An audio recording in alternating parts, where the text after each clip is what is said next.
Buenas noches, diputado Temístocles. Muy buenas noches, una disculpa, seguimos en votación dentro del Congreso, ha sido una sesión extraordinaria, extenuante, iniciamos a las 10 de la mañana y aún no concluimos. Pero bueno, pues decirles que estamos sumamente contentos Un triunfo. por la aprobación de este dictamen en el Pleno. Un triunfo, Temístocles, un largo camino, pero que finalmente hoy tiene un buen puerto y un pasito más en materia de ganar derechos humanos para los ciudadanos de esta ciudad. Fíjate que yo he comentado en distintas ocasiones el día de hoy que generalmente cuando celebramos algún reconocimiento de derechos a la diversidad sexual es por modificaciones, por reformas al Código Civil. Y en este caso estamos modificando el Código Penal pues porque siguen existiendo personas que violan los derechos de las personas de la diversidad sexual y bueno, en este caso atentando en contra de su integridad, sometiéndolos a los peores tratos como si estuviéramos en la Inquisición. Lo dijo de manera muy clara la jefa de gobierno esta tarde cuando le preguntaron sobre el tema.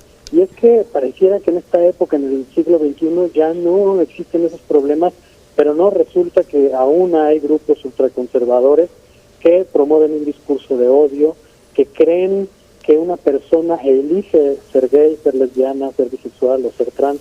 No es una elección. Si fuera una elección, lo he dicho muchas veces, pues una persona elegiría pertenecer al grupo poblacional menos discriminado.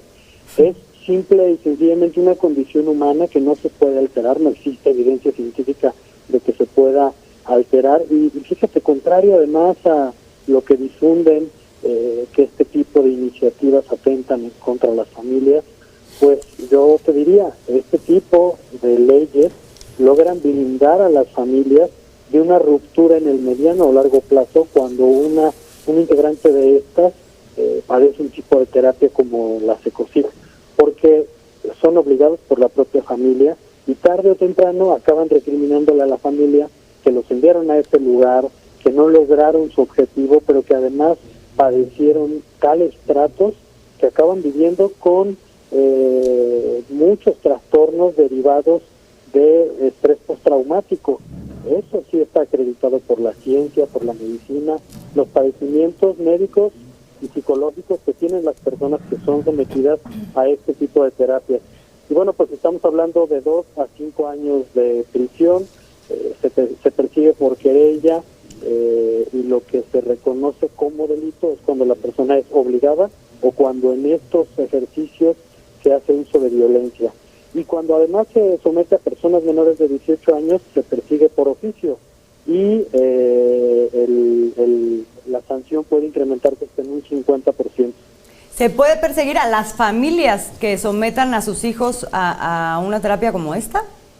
Bueno, a ver, yo creo que ese es un tema muy importante que tendrán que definir los jueces, porque generalmente hay uso de violencia moral no solamente de las familias, sino de quienes les llevan estas ideas a las familias, ¿no? Que en este caso serían los charlatanes, quienes convencen a la familia de llevar al menor o de llevar al familiar a este tipo de terapias. Por eso también incluimos violencia moral, porque el fraude, la mentira es un tipo de violencia moral.